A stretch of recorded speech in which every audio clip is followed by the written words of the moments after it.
Back at you with another one. It's official. Like a referee with a whistle. So like and share this episode. So yeah, Karmelo has made bail. You know, it was dropped to 250,000 from 1 million. I mean, it shouldn't have been that much in the first place, you know. But the first video I did, a lot of people had a problem with it. You know, they're like, man, he's a killer. He's a murderer. You know, you can't call a kid, a teenager, a murderer. What's the matter with you? You degenerate weirdo. You know, come on. What type of person in their right mind would call a teenager a murderer or a killer? You know, they don't call them white guys murderers and killers when they shoot up the goddamn school. You know, they shoot up the damn student. They don't call them killers. So cut it out. What's the matter with you? There's a lot of foolish people online. And then you have a lot of people that are opportunists. You know, they're just trying to use this situation as a kind of a come up. Like this dude right here. I don't even know who this is. CJ Pearson. Listen what he said. Carmelo Anthony murdered a young man in cold blood, yet somehow he's walking the streets of Texas a free man. He's not a man. He's a kid. It's a young 16-year-old kid. You know, come on. About to be 17 soon. Cut it out. Now imagine if he were white and the victim was black. Black Lives Matter would be burning down whole cities. This is a disgrace. Black or not, I refuse to defend this or him. So what?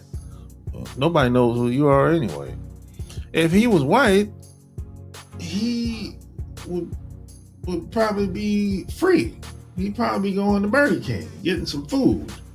You know, like these young white dudes, even boys and even adults, they go into churches, shoot up the schools and all this stuff. No, they don't call them killers. Nothing really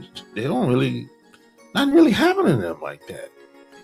You know, so some of these people are opportunists, man. They're not really, I take what they say with a grain of salt. Most of these guys and gals, really, they just talking, really, you know. But a lot of people are kind of having a hard time with what I said in the previous video because you know, a lot of people can't help themselves. They just they'll disregard any type of facts involving this case. You know, like this is the only country where the kids get blamed for everything, and the parents aren't held accountable for anything. Like this kid, Austin Metcalf, he had bad role models. He didn't have the best parents growing up, but nobody's talking about it. Nobody's talking about that at all. You know, but when it comes to Karmelo, they're not talking about his parents because they can't say anything bad about his parents. If I would be happy to have a son like him, like I said in the first video, but I wouldn't be happy to have a son like Austin because he had fucked up parents, in my opinion, based on the research that I've done. And I'm not going to talk about the background of the father, and these people are not together. They don't live together. And based on the video that I've seen with the mom talking about the father, she don't even like him. She don't even like that dude. So they don't really have a family, the Metcalf. They don't really have a family. They just have parents. That's all. You know, Karmelo, he has a family. His mom and dad, and I think they got 4 kids. So that's a family. He came from a family unit.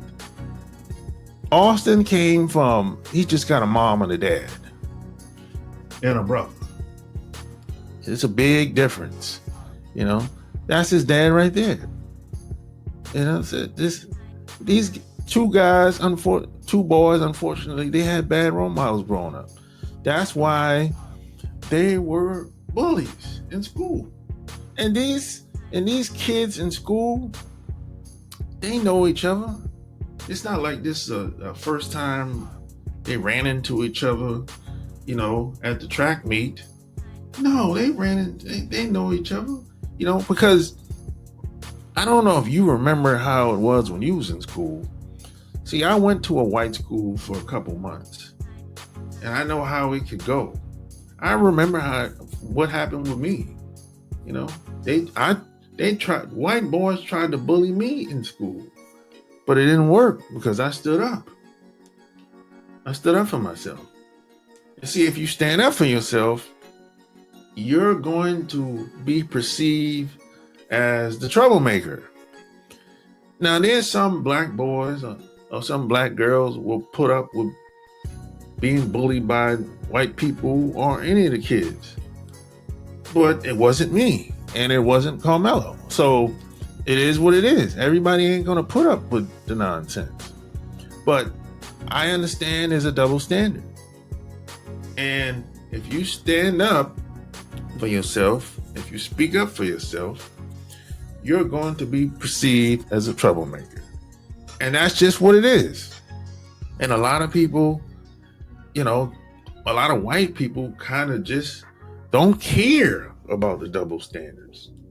They don't care. They feel like you shouldn't defend yourself for whatever reason. And everybody's not going to put up with that. This ain't 1965. Those days are over. Even in 1965, people was defending themselves. But you're not going to be able to get away with the bullying and the saying what you want to say no more. That ain't going to work. You know what I'm saying? That's just what it is. So that's why a lot of people had a problem with the first video that I did. I didn't give you all the facts, but I gave you my story of what happened to me and how I could relate to what happened with this young kid. And these are kids. These are not adults we're talking about here. I know some of the white people want to act like, he's a killer, a murderer. They have a hard time trying to see black teenagers as kids. They see them as adults. And see, even that's kind of weird. You weirdo degenerate. How the hell you see a 17-year-old as an adult? Come on. Even some 14-year-olds they see as adults. The black kids.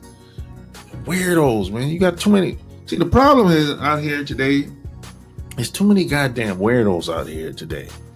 That's where most of the problem comes from. And these weirdos are in power positions within society.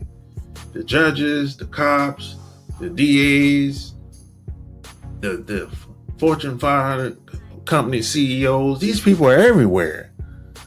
These weirdos, degenerates. They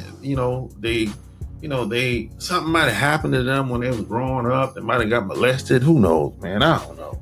They might have got abused in some type of way, and they never dealt with it, and they just grow up and they become degenerate freaks. And then they come online spilling this nonsense, because most of these people that leave these comments, some of them are trolls, of course.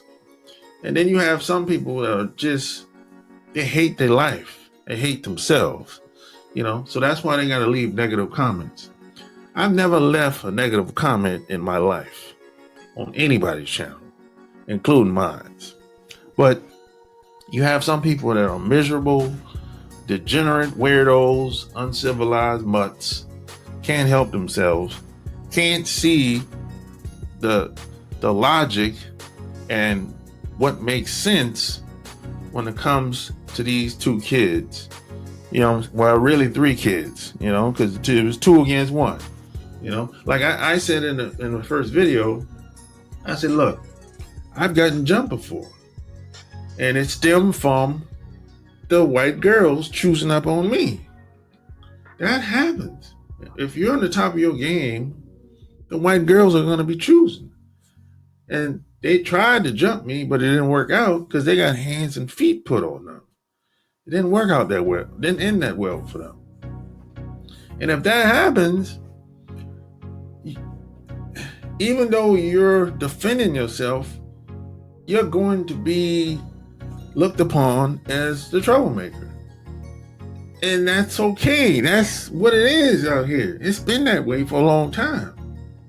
And I said, as an adult, if that happened to me as an adult, if I have to get an attorney, well, so be it. But I already know what it is, you know, because I know there's a lot of double standards and a lot of racism out here. Hopefully that changes one day, but it ain't changed yet. So I deal with the world as it is, not the way I want it to be. And regardless of what anybody says online, or regardless of what anybody says offline, I gotta live my life for me. You know, because when I look in the mirror, I see me. So what other people think about me and what I say doesn't really matter, you know, at the end of the day. But I told my story because I live real life out here. This ain't no internet show. This is real life. I tell stories that happens for real. It either happened to me or it happened to somebody that I know. You know, so hey, like, share this video, tell me what you think below, because there's a lot of people that never been into a fight, never had a physical altercation in their life.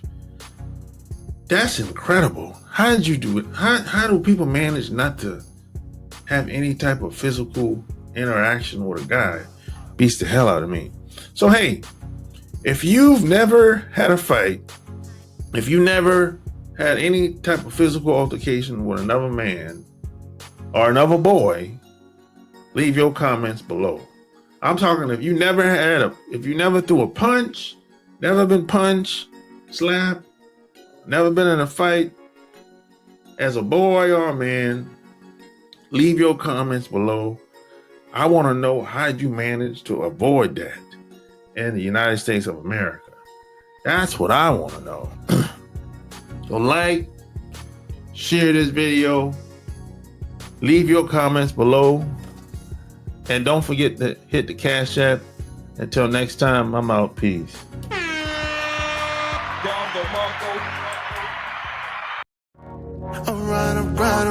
Alright. Just got the call, it's going down tonight. It's a lot of goodbyes here tonight, but then a song's dying that I like. Here from Cali, I live in the valley.